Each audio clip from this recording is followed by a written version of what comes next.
get started. Are you there, Jim? No signal. I see it says no signal. Says no signal up here. Maybe he's connecting. There he is. Hey, there you are. Yes. Oh, twins. There's two Oh, Jims. triplets. Oh no, everywhere. Yes, there Well, are. thank you for joining us. Thank you for having me. Well, I'll call the meeting of the April 13th Agricultural Commission to order, and I will ask the members that are in town hall with me tonight to introduce themselves, starting with you, Dave. David Markoulier. Ellen Corrales. Dave Langley. Teresa Walker, Lee Alexander. Brian Cassidy. Alberto Manalo. and we're missing Anton, Holly, and John tonight. And we haven't had a planning board rep for a while, Jim. So, just so you know. Okay. Okay. The first item that we had on our agenda was a report from the capstone students, and Alberto received this afternoon an email from them, and they're under the weather, or at least two of them are, and one was traveling, so they felt like their presentation would not be effective if it was just the one student. So they'll be back with us in May, which means that'll be just before they're wrapping up, because their presentation is in 2 weeks. I think like April 23rd. They're presenting last week of April, Yeah. but they said they'll still be in town and they're willing to, present their results to us. Okay. Jim, did you have questions about that project? Would you like to hear a little about it?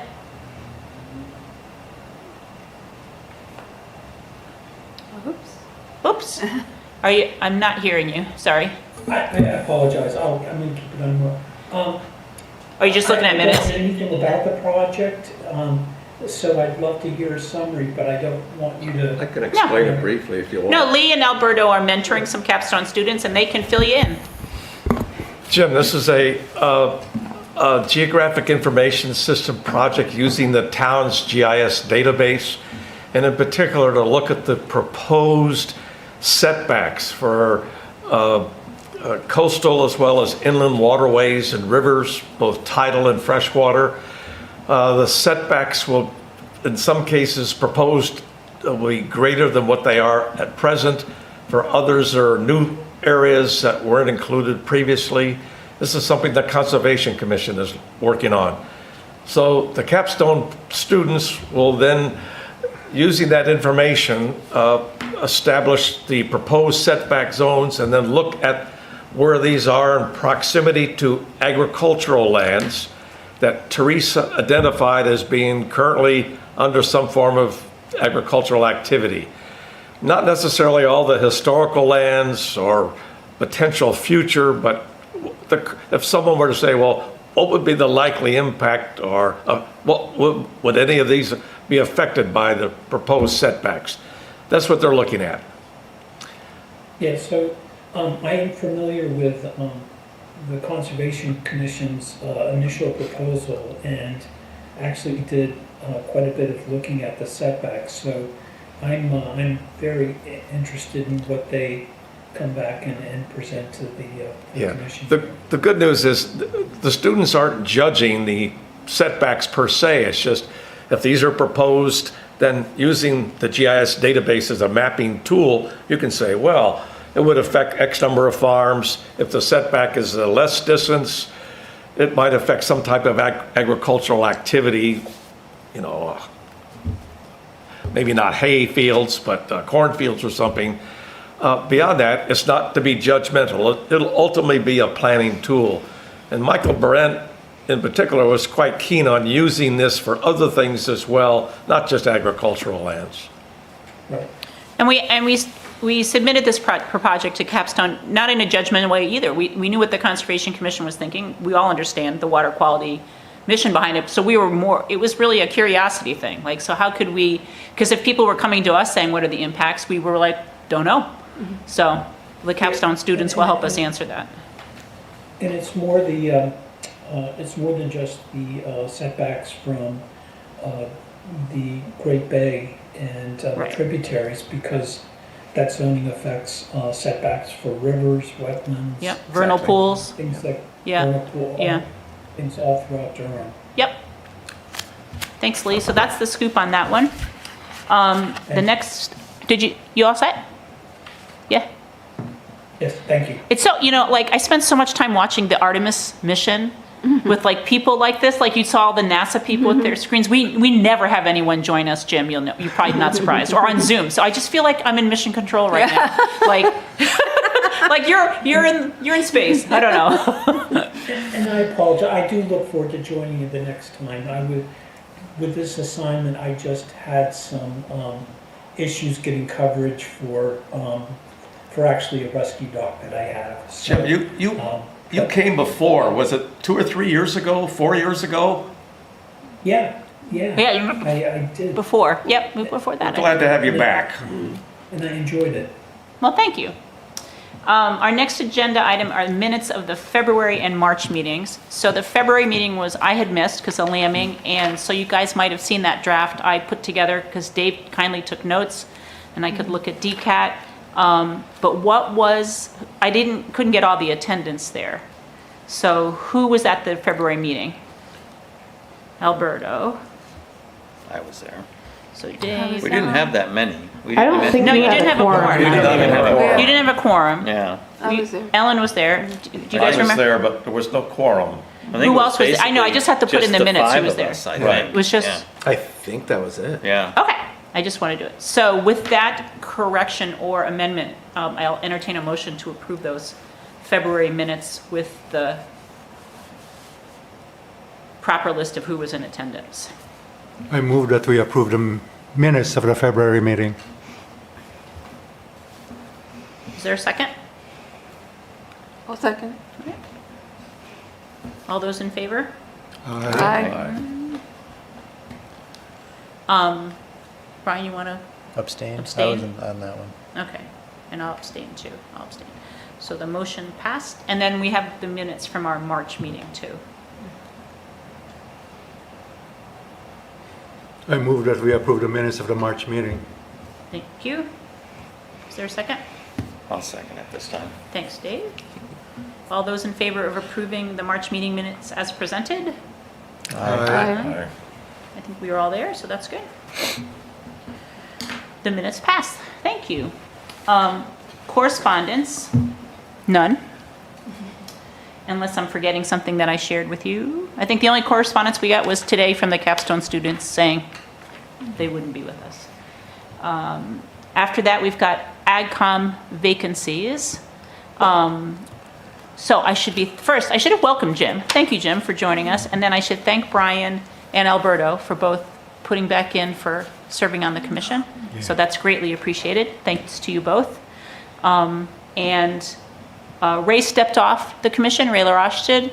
He'll be back after he's got a lot of stuff going on at home, but he'll be back to serve. But right now, we have his vacancy, and Ellen did not renew. So as I said in my email to her, boy, I'm so grateful for all the time you've spent here with us and all your knowledge, and thank you, Ellen. Yeah, thank you.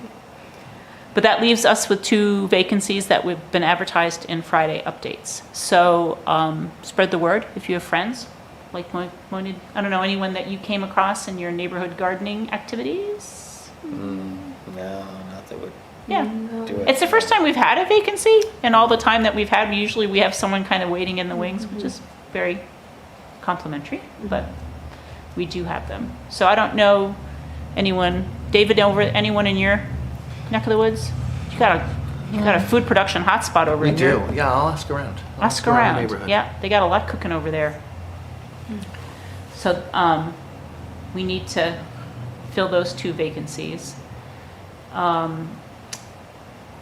Reports from all the workshops we've been doing. So Jim, we pulled together at the end of last year kind of a list of topics that we wanted to go out and just share with residents to see if there was people interested in learning more about these things and to kind of gauge interest in local food production. So, and I think we were pleasantly surprised. There were people that were interested. So examples of that would be Brian's fruit tree pruning workshops that happened. Ellen helped too. Last month we did a workshop on raising chickens in your backyard.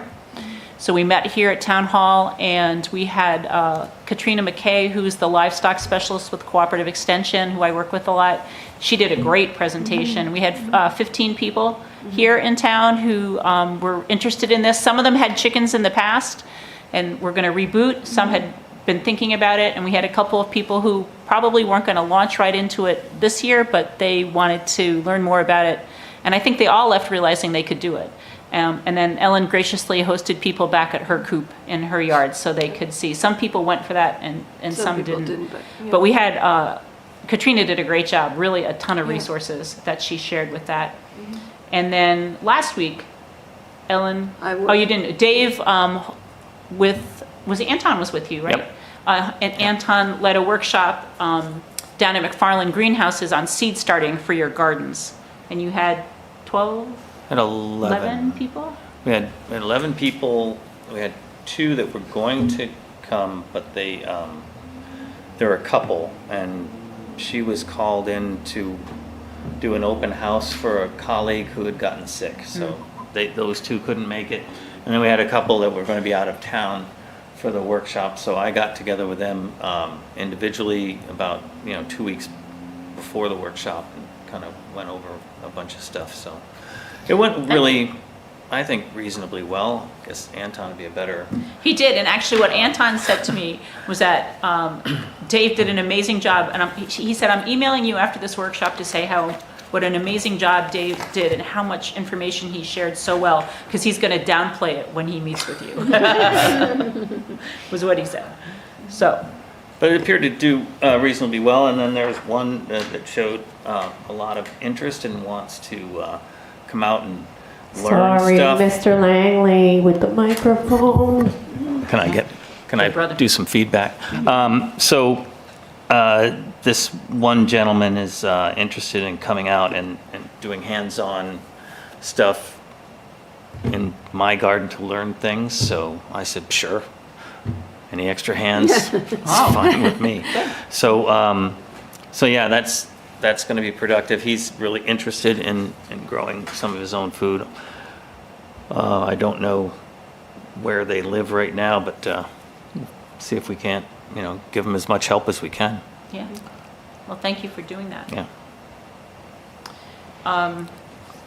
Other things we've been up to yesterday at the Grange in Lee, the Durham Agricultural Commission and the Lee Agricultural Commission hosted the annual farm-style breakfast along with Stratford County Farm Bureau. Lee was there cooking, and I was there with my 4-H kids. We man the buffet line as people come through, and Ray too cooked for days ahead of time. But it was really successful, and the money raised goes back to youth and agriculture. So that's just another Ag Commission thing that we've done for a long time with Lee, and very successful. And it's a great community building event. The Grange is just a nice space, and I'm kind of the person at the start of the line, like handing people their paper plate and their napkins. So you hear from people, they look forward to it every year. They love the idea that local food is celebrated, and on each table that's in there, it tells you where all the food came from, who grew it and that kind of stuff, which is nice. And they're really thrilled to see so many young people involved serving food. Mm-hmm. So that was another point of conversation there. Did you have anything, Lee, you wanted to add about that? I can't add much more other than it's a really feel good, eat well, and both Ray LaRoche and Eric Sautel put a ton of work into it. An amazing amount of work. Amazing amount of work, yeah. But good time. Yep. So that's kind of what we've been up to this year as an Ag Commission. So those workshops and the breakfast. Coming up on our list of events, we have not us, but to advertise that McFarland Research Greenhouse, the annual open house is this coming weekend, which if you haven't been, it's really great. Nothing smells more like spring than going in there every year. It's so good. So been working with Anton to promote that. I'm going to host a Raising Sheep for Fiber workshop in June. That's with Seacoast Eat Local. It's part of their Harvesting Knowledge series. It's the second sheep workshop that I've done with them. So it's co-hosted by us, the Agricultural Commission, along with Seacoast Eat Local. So that's happening on June 6th. And that's kind of what's on our docket for now. The big thing that's out there is planning for Farm Day. That's our next big thing, Jim. So that will be the third Saturday. I think it's August 15th this year. So if we could talk about maybe let's just go to that and we'll skip over that next agenda item. But let's talk about Farm Day for a few minutes if we can. So Ray's not sitting here next to me like he has been for a decade, but he still is very keen to join us and host. So I guess I want to get a sense from you guys. We want to go forward with Farm Day? Well, I can't speak for Ray, but he said unequivocally he would like to see Farm Day occur this year. Yep. Okay. And obviously, there's things that could be done a little different as new things come up. But he believes that the hands-on and the actual participation rather than talking to is what people are interested in. I agree. So if we go forward as we have, it will be our 13th annual Farm Day. So but we need to set that agenda pretty soon, sooner rather than later, so we can get things up. Anton's not with us tonight, so I'll check with Anton about which UNH farms will be open that day. And because they moved that, they kind of spread that around. And then I forgot, last year the dairy was open, the Woodman Farm was open. The year before that, they had done Touch a Tractor someplace. That was really popular. I had people asking me last year for that to come back. So let me check with Anton to see if UNH would be willing to have some of that farm equipment back out, because that was very popular. Did they do that at Emery Farm too? I thought they Emery Farm's done Touch a Tractor. Yep, that's true. So what I didn't pull here, it's probably in here somewhere, but our notes from last year, what were we gonna change up? Or we talk about having, like you said, Lee, more hands-on activities for people to do.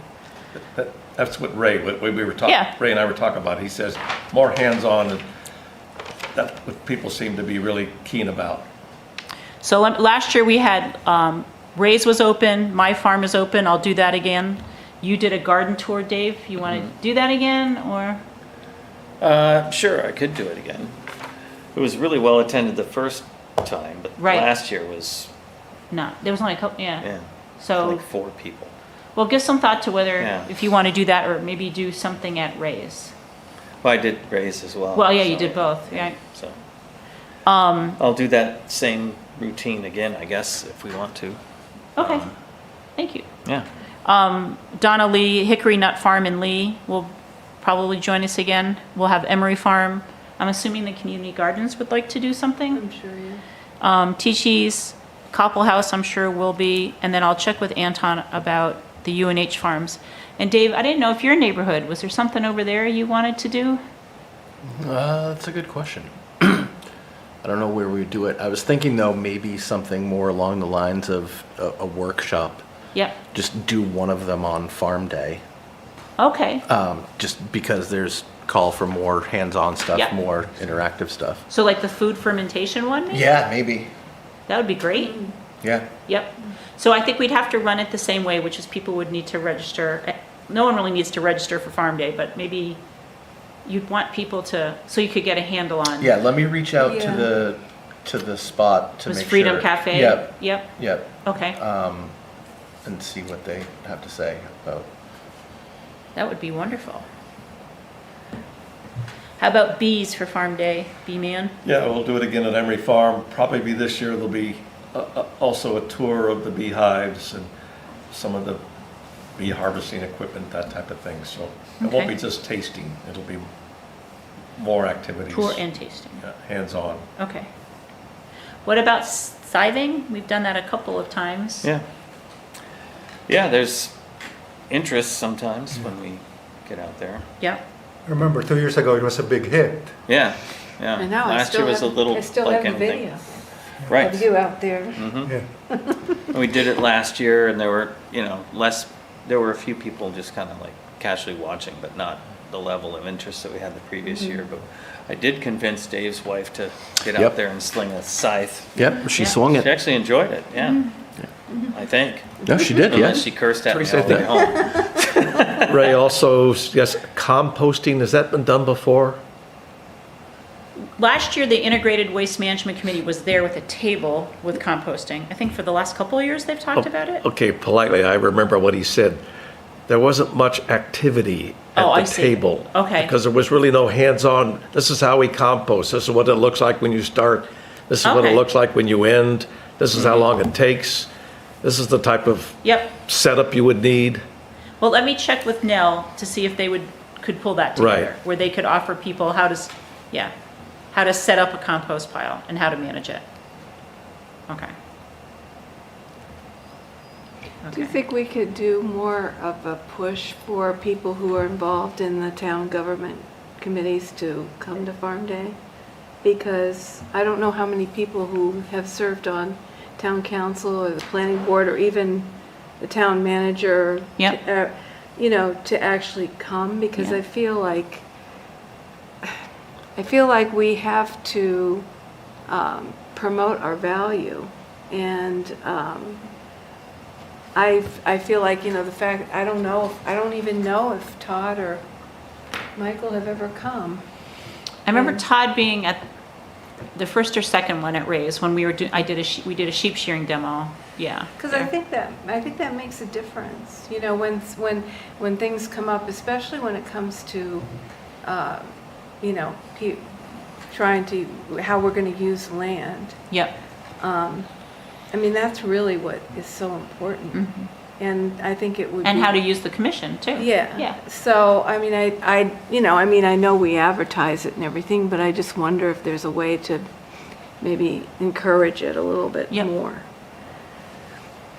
And I'll start setting that as an expectation Okay, that'd be great. for people in the council, and then for council members to talk to the various committees that they're on. Mhm. Also, Teresa, a number of years ago, I did a video to Mhm. promote Farm Day that was Yep. put on DCAT and social media. And a ton of pictures too. Did your daughter take them? My daughter and other Yeah. people gave them to me, but I'm wondering if it might be worthwhile for me to kind of step that up and Hmm. focus more on the hands-on activities and the things that could be learned, and maybe put something together that the commission could look at and decide whether it's worthy to put on DCAT and social media, because I think our social media gets a lot of people follow it, and I think a good short video might A teaser reel. Yeah. Yeah, that would be good. Like a preview, like a movie preview. Mhm. Yeah, thank you. Well, I think between us, a lot of us have we could share content with you, examples of things that are happening. So that would be great. And I say this every year after we finish this. I think our September meeting, I said the same thing every time. I'm amazed every time how many people come through that have never, they're new to town. I'm always amazed by how many new people move, into town. Like this is their first kind of thing. They're so psyched to be here and this is a town thing. But how many people have come through my barn or even Ray's? And I asked them, have you been here before? And they have not. So I think in terms of engaging people, new people, we've done well with that part. But we've also talked about, since this is the 13th one, perhaps we need a way to re-engage people who have done it in the past, but, the agenda, the day's events, list of events looks pretty similar from year to year, so. Thanks, Jim.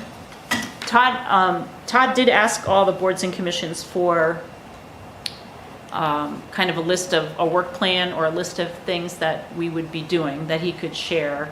I'm not phrasing that correctly. So I gave him the list of workshops and farm days and things that we are working on. And I did say in that email to him that, we welcome council and everybody's participation in this. If you want to just come help us do farm day, we're welcome. Would be great to hear from others. So as I say that, I'm thinking, is Veronique going to be doing something for farm day? Last year she did, right? Because I'm not at Ray's, I'm at my place, so I don't see, we do kind of a lot of things at Ray's. But if you can't get there, you miss it. So what did Veronique do last year? She had, maybe Well, not. tentatively, we're setting up a beehive, potentially two, at the Meadows. Oh, yeah, we could tour that. Right. And we will be demonstrating enlightened management, best management practices of a site like that for For pollinators. Okay. Honeybees, of course, being the key one, but others as well. So I should check with Christina, Felix, and Veronique. Yeah. To But ask I've if- been meeting with Veronique about once a week on all of this stuff. She's a aspiring beekeeper. Oh, good. That would be another site to add. Perhaps people Exactly, could see, yeah. yeah, that's a great idea. Thank you. So And- I mentioned to you about that agroforestry Yep. thing that I saw. Anton's not here tonight, but He's going to have someone come present to us. yeah, that would be really. Do you want to explain that? That might be was- really interesting. Oh, I happened to notice when I was walking my dog at Kingman Farm that there was a sign saying that they had cleared UNH, I forget which department, oh, it was, I can't remember now which department, but they've cleared land there, and they're going to do a pilot project of agroforestry project, where they're going to plant things in that environment, just food crops in that environment. And so I thought, we should know about that. Yes. So Ellen told me about the sign, and I sent it to Anton, and he'll arrange for Yeah, I someone think I still from have the UNH to come sign. speak to us about that Let me see. project. I think I But have that it. could be I maybe mean, it's too soon for it to be a farm tour site. Right. Let me see, I've got the sign here. This site is being harvested for an agroforestry experiment. The ADAPT project housed within UNH's Department of Natural Resources. Researchers are studying the growth and establishment of food-producing trees, shrubs, and herbaceous plants in a forest gap. This study explores the potential for managing forests for the simultaneous production of both food and wood products, which is an example of agroforestry. So, I mean, that's very cool. really, that's the more different people we can get on board with Yep. the food production, the better. So I was really excited to see that. I'll ask Anton about that, because maybe that could be a site, farm day site. Yeah, and I wish we could somehow be linked, I mean, if I hadn't come across Right, that, I know. we might not have known about it. It was, I think, Anton's done such an amazing job really promoting Ag Experiment, like the public. Yeah. So if you subscribe to their newsletters, I think ADAPT was in there. I think it is too. Yeah. Maybe. But you'd have to read it's a very impressive publication, because I think it was in there with the same edition where they talked about tapping Yep. trees other than maple because of the But it would impacts. be of- nice if Yes. they got in touch with, With you know, us, if we, yeah. yes, Yep. yeah, Well, maybe there's someone at ADAPT that lives in town that can join the Ag Commission. good idea. What the ask Anton? See, Anton misses a meeting, and man, the list is really long.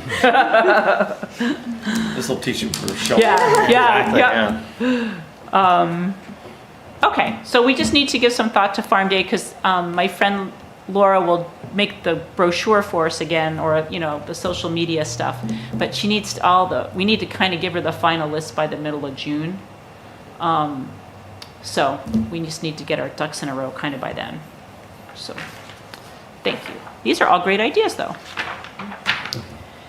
Lisa, at the Energy Committee meeting, they decided to focus their efforts on Durham Day rather than another event.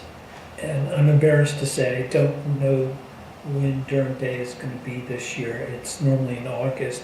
Is that something that the commission is likely to have a table at? Yes, last year the date got changed to, I think, it was middle of the week, right? Because I think what happened was it was the Friday or Thursday before Farm Day, and senior moment, the recreation, Rachel Right. Gazlowski, Yeah. Gazlowski, had contacted us, or maybe Todd sent me an email about that, and I was like, boy, that's kind of close to Farm Day. And in a proprietary way, I was like, oh no, people are going to get the two things confused, or they're only going to have so much civic mindedness, and they'll do that. So we didn't table at Durham Day, but we did do it in the past when it was in June, wasn't it? Yeah. Downtown in Yeah. June. Jay and We- I did it in June one yeah, year. yeah, Yeah. You've done it more than once, I Oh, think. yeah. Yeah. So I guess if you know the date of that, that would be helpful to know, because that could help us promote Farm Day. Actually, I think we might have done it, because I think I got the brochures to that event somehow. To be totally honest, Ray and I felt it was useful to be there, but we didn't really have anything people were interested in unless we had some vegetables or fruits that they could purchase. Looking at brochures was Right. okay. But we could at least promote Farm Day that way. And the pollinator bookmarks. We handed those out. Yep. Yep. So it's going to be in August again this year. I believe so, but I will find out what Okay. the current plan is and communicate that to you. Well, and certainly we'll try to find a way that we can participate in that too, somehow. The item I jumped over was this revising the agricultural mission, the statement. And so to give Jim some background, we had a discussion a few meetings back about maybe revising and fine-tuning our purpose so that it could be more reflective of what we're doing or what we wish to do. And David graciously offered to wordsmith, because that's one of his many talents. And so we were all supposed to send to David our thoughts on what we as individuals thought the Ag Commission's mission statement could sound like. But I think I was the only one. Was that true? Yes. Okay. I mean, I have kind of a list of stuff from just previous Yeah, because we have all the discussions. ones that we shared email-wise. Yeah. So maybe go off of that, because many of you did participate electronically when we were kind of thinking about this. Right, and so the basic thought behind this was just to update either.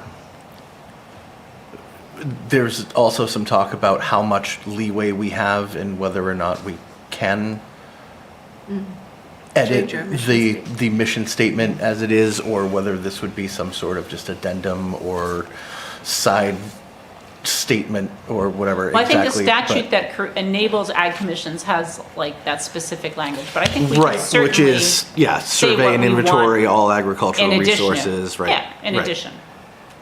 Right. I have a comment to make.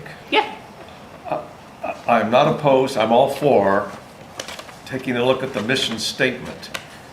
But in my view, the mission statement ought to start with town council as to who or what it is we are supposed to be doing as they would feel appropriate. And looking at the current mission statement, as Yogi Berra said, if it ain't broke, don't fix it. So this perception that something needs to be done to make this better, I'm not sure that's the case. okay.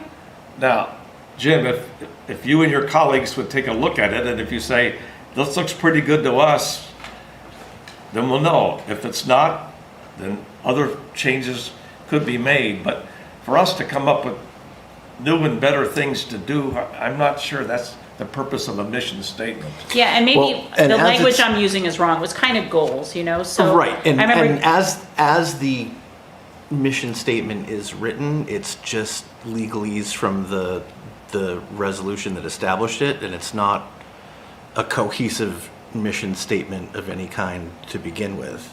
You don't think so? I mean, What's not cohesive about it? not in what you would think of as a mission statement, I would think. Okay, I have a differing point of view. I think the mission statement is adequate as it's currently stated. Okay. Okay. It's like, do we need a new U.S. Constitution or a preamble to it? It's still working pretty well. Well, sure. Right. But a lot of what we currently have our hands into is not strictly agriculture by the truest sense of the definition, and that's Okay, but where is that this- our mission then, to take on new tasks that aren't necessarily Well, why part don't of we hear, agriculture? did you actually rewrite? No. Oh, I- you haven't rewritten. No, I written have. one I yet. mean, I have a list of sort of stuff that people have mentioned. Maybe if you read Well- that list, then we could, For instance, it just the actual like conduct activities to recognize, promote, enhance, and encourage agriculture, agricultural resources, and agricultural-based economic opportunities. It's just a pretty narrow reading of the term agriculture. Yes. And so we're thinking about other things having to do with food production, like beekeeping, animal husbandry, backyard chickens, foraging, preservation, seed banking, seed Right, I think we want to swapping. add that in, right? Right. Yep. Just mention of these other food streams that, Well, I think. I would argue that all of those things are offshoots of agriculture. You wouldn't have them if you didn't have agriculture.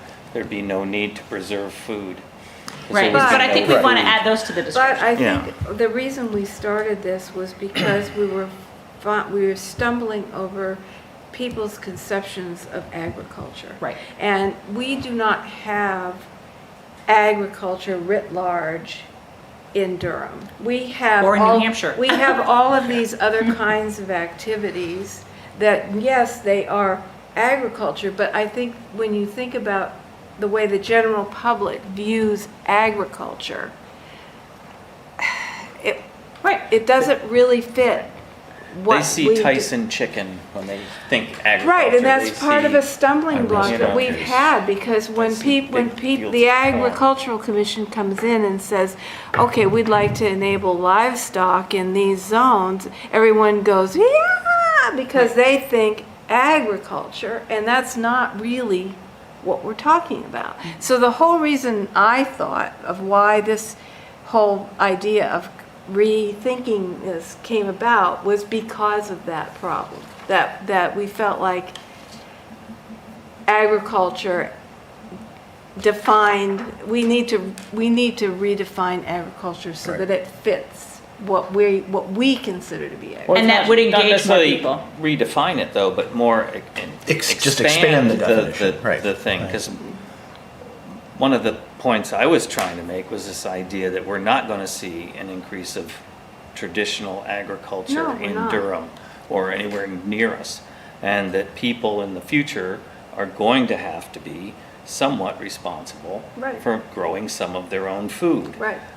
I believe that to be the case. And it seems Mm-hmm. to be, to me, just looking at the way things are playing out geopolitically and other things, that we're going to see the potential need for that sooner than later. So the idea that you can, like compost isn't agriculture. Compost is maybe needed for agriculture, but it's not agriculture. But people should know how to compost stuff in order to amend their soils, to take care of Reduce soil. their food waste. It's a much bigger sort of Wait a minute. imagining of, Composting is not part of Yes, agriculture? of course it is. Of course it is. well, then what food preservation is too then. Yeah. Absolutely, that's yeah. my And I point. think that's what we want to capture. And that's Right. exactly That's- the point. But that's my point, is it covers everything from, compost to But compost. this is a Right. mission statement. It isn't a list of different things that can or No. should be done. Well, I All we think want to do is maybe make sure that the let's mission get- statement reflects that the possibility is there for us to reach. And you don't think it does it at the So present let me- time? I think it's not that Let's bad the way reframe it, and is. so instead of calling it a mission statement, I think let's call it a description of what the Agricultural Commission is Okay, then working leave the on. mission statement Right. alone That's and what do I'm saying. that instead. Right, whatever we label it, I think we Yeah. want to expand the description of what we are working on, because our challenge is to have people getting residents engaged. So if we can meet them, right, with what they're interested in, whether it be pruning their apple trees, or raising a few chickens, or learning how to make, if we can expand Yes. the town's idea of what agriculture entails, right, then it yeah, theoretically drives interest in what Right. we're doing. Yeah. right.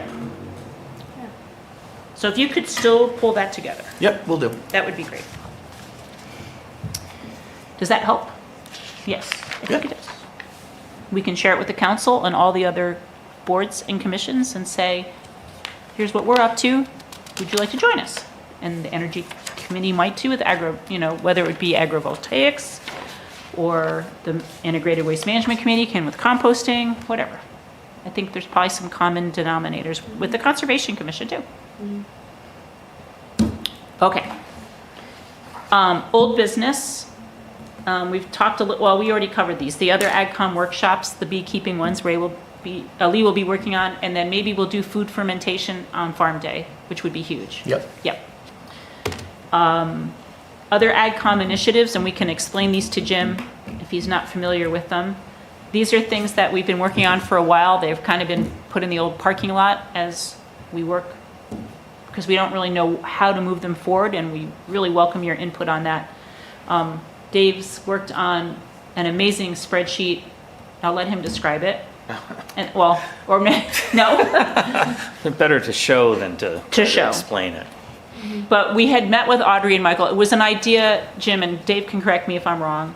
It's really almost like an Excel spreadsheet where you can take the size of your property and determine how, given the current regulations, how many chickens, how many pigs, those kinds of things, how you could be using your land. And it's geared particularly at animal husbandry with the idea that the town would be able to estimate the number of animal units per lot.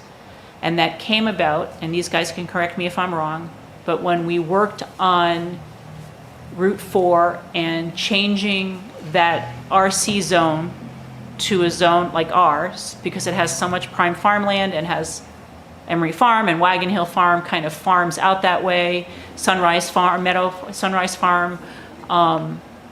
We met with some opposition from Johnson Creek and some other neighborhoods who would be abutting these large parcels that had concerns about animal agriculture on that land. And so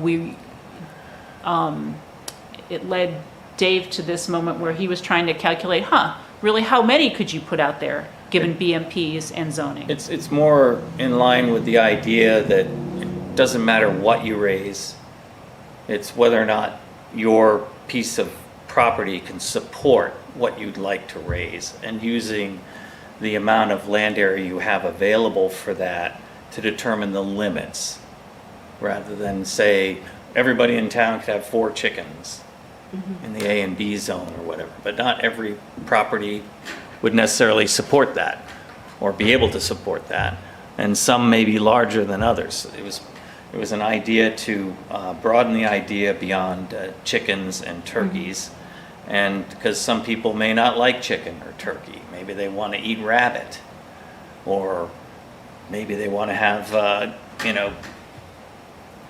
goats or sheep, or even like one of the mini cattle or something. And there's an amount of land that it would take to support that animal. And so if you had that amount of acreage, and so the spreadsheet is set up so you can go down this list of different critters that you could possibly raise for food and pick and choose. And when you reach a certain number based upon the acreage you have available or square footage, then it puts on the limits automatically. So the town doesn't have to establish limits. It's based upon the animal's carrying capacity of the land for each particular livestock or animal that you want to consider raising. Audrey actually used it on her own. Like she loved this idea because it would enable her to have some kind of Measurement. Yeah. measurement, a tool that she could use. Now, the challenge is no one's knocking necessarily on the door for this information, which is why we've kind of parked it for a while, because there would be some zoning that would need to go behind this, right? Or it would enable some comfort level perhaps with zoning changes. So but it's there. Right. And Dave's happy to share it with you. I think we Easier should to get a grant see so it he can and turn play it with into it. an app, actually. Yeah. That's what we need him to do. I'll probably have AI do it now. Oh, yeah, I could do it now. I'm interested at UNH if the agroforestry, if they're thinking silver pasture at all, because that'd be a good way of saying there's animals, because that's what I would do. Right? I'd put animals on that agroforestry plan Yep. in a minute. Like my whole Yeah, my whole property. Yeah, Right. they didn't specify that, but, But if they are, it like, I would- think if there's some place they're doing some research and animals are there, we It should would- yeah. learn about it, Yep. see how that's Absolutely. going, so that it's just, Yeah, we don't have as many, like I have animals, some of us, but not many have animals to actually see Right. that it works. right. Yep. But on Farm Day, it would be kind of fun to maybe have some demonstration plots and say, okay, plug this in and see, how many. Yeah. For people to come and, Yeah. oh, I never thought, maybe they don't even want Right. animals, but it might be kind of fun for people to look at and say, I could have 2 pigs and 12 Yeah. chickens. And or what- the data's pretty easy to find for an individual. I mean, you just go online to the assessor's database, you get the square footage of your lot. If you know where your septic is, Yeah. that kind of You stuff. subtract out the square footage of the Right. house and so Right. forth, and other structures and things, to get down to what land is available, and then that's the max limit of what you could put on there. But And for then you would some- limit it yourself based upon, well, geez, I don't want to dedicate my entire yard to, Or you don't want to whatever. feed them, trust me, right Right. now. But if you were gonna do something for Farm Day, you could just say, you could just set up, okay, say you have half an acre. right. Here's a half an acre, here's an acre, here's what you could have on it, and just let people kind of see. I mean, that wouldn't be specific to their property, but maybe Right. nobody's even thought about Yeah. Right? how they could manage their land. Because, really what we're talking about is having people look at their property, look at the value of their property, not as big, people think of their property mostly as decorative. It's like where their house sits, part of rather than what's the real value of this land? I own land. What can I do with it? So maybe it would open some people's eyes to see, And how decorative it could be. with Yeah. sheep and pigs Exactly. and chickens. That would be big to try and pull that off. It would But- be. Maybe take like a representative property from each zone Zone. based on size. Which was what was Based our on whatever original, size our original is, idea for the Yeah. capstone students was to Right. do something like that. Yeah. And then the Conservation Commission, we had the buffer thing, so we could still figure that out. Yeah. So that's one Be fun if it AgCom could be initiative that's interactive. sitting out Yeah. there, Jim. I don't know, Lee, did you want to talk about what you do with the bee-friendly stuff? We touched on it a little, but, Probably get nicked by the kids. I think I mentioned at the last meeting, the success of overwintering was much better this year than the 0 of 2 years ago. It's about 80% this year. 4 out of 5 hives made it through the winter, at least the ones that I know. Yeah. Dave, you didn't have as good a luck. No, it started Yeah. out looking okay. Yeah, well, treating for varroa mites with the oxalic acid strips, Yeah. that seemed to be effective. Would have been very helpful effective. to know that Yeah. back in August. They're fairly Do you new, think right? it was also that the temperature kind of Stayed constant. stayed Exactly. more Yeah. Yes. constant? A cold, dry winter is easier for the bees to Yeah. survive. They cluster together, they can Mm-hmm. shiver, keep each other warm. If it goes above and below freezing and there's moisture in the Mm-hmm. hive, they can't get rid of moisture on their body Right. and they die of hypothermia. Right. So cold, dry winter like we just had That was a good one. Was was good. actually easier for them. But that's, again, more traditional winters that Yeah. we've not had in the past, about 5 or 10 years. Now, is the varroa mite infestation greater due to the stress on the bees? Other way around. Okay. The greater the varroa mite infestation, the more stress the bees have to go through. And unless you knock down the number of varroa mites early on in the season, Yeah. then the hive can never recover. So it has nothing to do with whether or not we were going through a drought or any No. of that stuff? There are more and more challenges with varroa mites. They've developed a resistance to some of the apicides. Yeah. The other thing I would mention is that there is a collection of beekeepers in Durham and the greater Oyster River, Durham, Lee, Madbury, and Dover, and Newmarket and all. The demand for local honey far exceeds the supply. And if you want to talk about an agricultural crop that is capable of being produced on the land that we have, and that's not otherwise going to be farmed, enlightened land management practices to benefit pollinators like bees. At $1 an ounce, if a hive produces, say, 10 gallons of honey per hive, that's 120 pounds. Multiply that times 16, and that's how much that hive is produced in value in one season. Now, if there's other crops that can do that, great. But the likelihood of those increase in agricultural activities in Durham, if anything, we're working to maintain what we have. Yep. So, Jim, there's about 20 to 25 hives, beehives in Durham. Didn't know that. Yep. So if you're ever in a meeting, when you join us in person, because Brian sits next to Lee usually, now Brian's got hives. Dave's got hives. Not the disease, but the. Hives, right, oh, not the disease, but I mean, Ray's got hives now. So I'm just saying that hives may be in your future just by joining us Association, physically. yeah. Well, in there. the beehive that'll be at the Meadows will be a town A of town. Durham resource, and I would suspect town council will benefit from that hive. Whether you consider it a bribe or a reward for a job well done, that'll be up to you guys, but yeah. You'll be encouraged to catch the itch.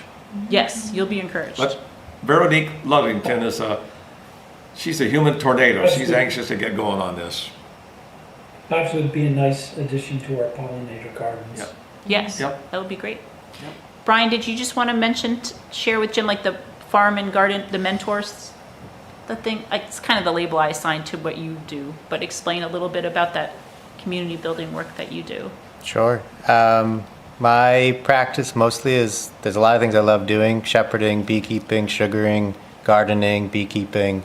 And I can't get everywhere. People want me to do it for them, so I figured I'd rather teach it and keep moving forward, and just that's how I spread it. So I've been doing these workshops for a decade now, pruning every year. This last one was 8 to 10 people. But that was nice. I jumped in with Seacoast Eat Local as well. I think that's a really good, they're really Yep. primed to want to help anything anyone does. Yeah. So I slowly, like, by building good relationships, like I have neighbors I'm teaching beekeeping with, getting more people to tap trees, but more or less looking at it as like a whole systems thinking. So like I like the idea like bees and honey is a really good crop, but to me it's really complicated because we need people to stop spraying pesticides. And like for me it's like it might be a good crop, but it's like I don't know, like when we think about if it's cold or not, or if the verolomite strips worked, it's like every year there's so many things that are at play. And so it's always going to be hard to tell. Same with my sheep. It's like there's just things that happen. I have no control. So there's just always this practice. So it's like sheep eating land instead of tractors mowing a whole landscape. Like sheep do it individually at parcels. Like that helps the bees keep going. So it's like, to me, it's more of I like the integration of all these systems. Yep. And he shares a lot of that knowledge with people, and we're grateful for it. It was a horrible sheep year. Brian had a bad, I mean, not horrible. I think everyone I've talked with, when we're trying to figure it out from a lambing perspective, we had some hard times, and we talked a lot about it yesterday at the Grange. Actually, I was with a bunch of people, but we're for my 4-H club, we've decided we're gonna send our hay off for testing, which we typically do anyway. But we've all had problems with ewes at the late stage of pregnancy. Brian did too, because we all talk to each other all the time. My phone hasn't been off at night for 4 months now, I think. But we're wondering if, with 2 consecutive years of drought, is there some kind of deficiency in that forage they're eating all winter? And one of the dads in my 4-H group, Aaron Scruton, so the Scruton family in Farmington and Rochester, multi-generation farmers. They're on the 11th generation on his land right now. Yeah, of Scrutons. But he had a great point, because he makes hay so I was thinking, I've been saying to myself and to all my friends, like, boy, this hay, like, because of the drought, is it deficient in something? Even though we are supplementing the sheep, it was just not enough. So we had, dead lambs, we had ewes that never went into labor, things, bad things happen, but it just seems like everyone I've talked to has had a horrible year, and all feeding from around here. And then Aaron had a great observation, which was, with the lack of rain, is it too much of something in the hay? Because that is not depleted out of the soil, right? The grass that did grow was able to take it up because that water didn't flush it out of the ground. So I don't know. So we're going to all send up. But I'm just getting back to, it's always something. But that Yeah. drought really had an impact on Certainly everyone did this year. on beekeeping as well. Yes, no, just Last year was kind of that horrible. whole systems thinking, Yeah. right? Like, Looks like we're headed into the same issue this year. yes. Right, and I Things think don't it is like change. across Yeah. the board, because like my hay, I cut some of my hay, I've used Tuckaway Farm hay, I've used Brammore hay. So it's like, there's all these different hays, but it's like, again, I don't exactly know, you can't test Yeah, it well, all the time, but I think like perception of the public of thinking like food just hits the plate. Right. And it's like, I'm exhausted, you know? Oh, yeah. It's like any day, it's like, I don't know what's gonna die, what's gonna change. And so it's just that piece of like trying to find things that just start to work together. Yep. Yeah. So I think it's valuable to have forums like this where we can call out the hard parts of it too, and that how that climate is really changing. I think a lot of things that we're trying to do here. So those are some other things that we're up to that are kind of constantly going on. The next agenda item is Land Stewardship Subcommittee update. John Carroll participates in those meetings for us. Jim, he's not here, but often what he shares with us is that they haven't done something specifically ag-related on their agenda, but he is always there paying attention and participating in that. And we've had, Veronique came and joined us Yep, back at the that- start of the that- year yeah. to kind of talk about some But things. That will Yep. change. Veronique is anxious Yep. to get going on the meadows. Yep. Community gardens, Ellen's kind of our point person for that. Yeah, so the garden opening is the 25th, so that's when it officially opens. Of this month? Yeah, Cool. yeah, so we'll see. Can you ask them if they want to do Farm Day, or I'll just email Yeah, the I can. email? Yeah, Okay. I'll talk to them.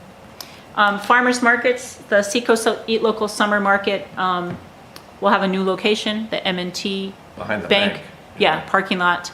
So it's moving from the town lot to there.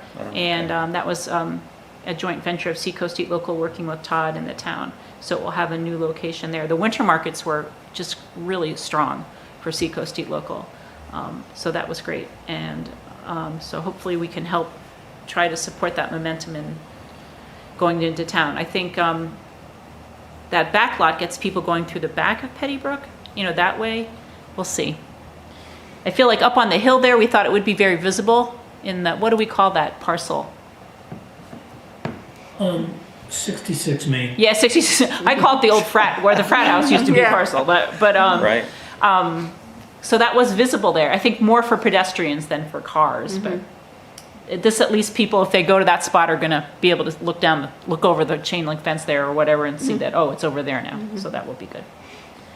And I had one item of other business, and I think Ellen has some business. You had some things to share, but before, Karen Edwards reminded all the board members today, or the chairs, that we need to elect a chair and a vice chair every year. We haven't typically done that here. And that even if it doesn't change, I have to tell her who is there. So we don't have a vice chair because for years it was Ray, because I didn't give him any choice.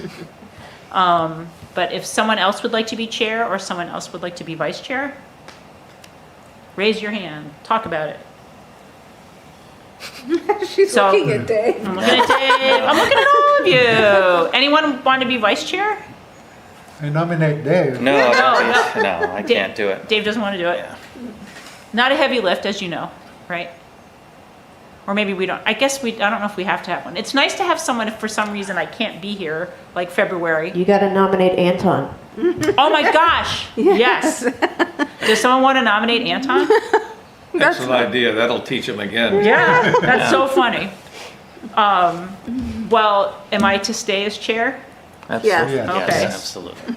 And I'll let Karen know that we're working on a vice chair. Because I don't think we can do that to Anton without Probably not. asking if he wants to do it. You could put his name there We for could. the next meeting. Yeah, at the next meeting, like, Anton, sit right here. Okay. Put it in the minutes for him to review. Yeah, before for the next review. meeting. Yeah, there Yep. you go. Okay, In absentia, yes. yes. And if he I'll add doesn't it to catch his it on the list. minutes, he's de Vice facto chair. elected. Okay, well, thank you for that. Ellen? Well, I already said it, but I had been listening to this podcast. It was actually Kelly Corrigan Wonders, and she had Olivia Walton on, who is she's from the Walton Walmart family. The Walton Family, she runs the Yeah. Family Foundation, right? Yeah, she runs the Walton Family Foundation, and she was talking about. They were talking about how do you create change, and and she was making the point that you can make a moral argument, and it will only go you can have. She specifically works with women's health and maternal issues, and she said, you can make the moral argument that you should support women and you should help them with their maternal health. But really, when push comes to shove, that argument will only go just so far.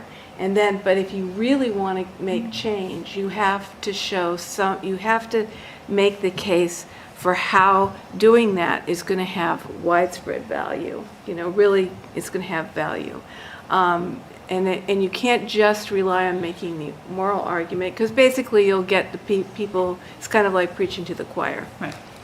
So it just made me think about this whole issue of how, we kind of are struggling to get our message across and make change happen. And it made me think that we need to really, do the math a little bit more. And like your thing, where if you actually set it out and showed people, this is how your land could be more valuable.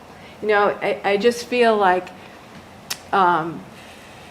we haven't really made the case hard enough in terms of I think James Buber, when he first started, had the idea that you could get a tax credit if you did, Right. which is a great idea. I mean, the logistics of how to make that work are pretty impossible. This idea of incentivizing. Yeah, food but production. maybe, I just was thinking like maybe that's something that we need to think about a little more in terms of how do we show people that, this isn't just about having fun growing tomatoes or, there is really a true value here. And I'm not exactly sure how. I feel like the people that do it know there's value. But we I need to get don't- more people. But Right. we have to show people what the value is, and I'm not exactly sure how to do that, because in a way, actually, I'm not sure myself exactly what the value is if you start looking at it. I mean, I look at it because I love it. Right. And that's value for me because I love it. But how do we make this something that people will not only value maybe their own property, but when things come up, when they want to put like a subdivision somewhere, or they want to, how do we make the case of, even if we don't have a farmer to farm that land right now, what is the value of that land? And can we really make a case for that? I mean, that's, and I just think that that's something that we have to do a better job. Doing. Yeah, and figuring it out for ourselves. I don't know if because we're preaching to our choir. We all Right. know what the value is, but Right. how do we get that across? Yep. Because a lot of people come to farm day and they enjoy it in a way, though it's kind of like going to the zoo. You go and you look at the animals and it's fun, but then what do you take away from that? And can we do a better job of making people really think about I that. think some of it is just the general population not understanding what you need or what you don't need to do, time-wise and so forth, how much time, space, and other things, and how is that negative or positive? Do they have the time to do it? That's the first thing most people say, oh, I don't have the time. Well, But also, I think But- that's because they don't really, But that's they my- aren't thinking about what the real value is. That's the point I'm trying, at the yeah, end of the that's true, yes. There's that, because I was just thinking about this the other day, the idea that my wife had brought home some organic broccoli, $4 a pound. And the actual broccoli itself was only worth $1 of that. The rest of it was packaging, transportation, all this other stuff. And I was Now, sitting the there broccoli with- was probably 44 cents. 44 yeah, and the cents. seed is ridiculously cheap. So, I mean, I hadn't done the math to figure out if that's a legitimate way of convincing people that, maybe growing some of your own food is a viable option. What's your time worth? Like, how much time would you put into weed 1 pound of broccoli, which is about 1 plant? There's like, seconds out of a day. It's not time. So time isn't the issue. Space is part of the issue, but you don't need that much space either. Right. So I think it's just ignorance on the part of people, or lack of knowledge. I don't want to call people ignorant, but a lack of knowledge of what you can do. And Which makes the Which- workshops we did really valuable, Right. that education and Right. demonstration. And that right? helps give people a sense of value. But So I also think that's that it important. makes, I also think that, going beyond just our individual property, when these parcels come up, we really need to be right there, ready to say, this is what you could do with this land. Right. I mean, maybe we don't have somebody there yet to do it. Yeah, but people have to want to believe that that's the direction they want to go. People like to pay lip service to it, but if it was someone's property and they go, well, I'm done with it now, And I want to sell it and I for want to this, for sell this, it. Right. for this. And then people come in I and know. go, here you go, this is all the money, Yeah. we're going to break it up into houses.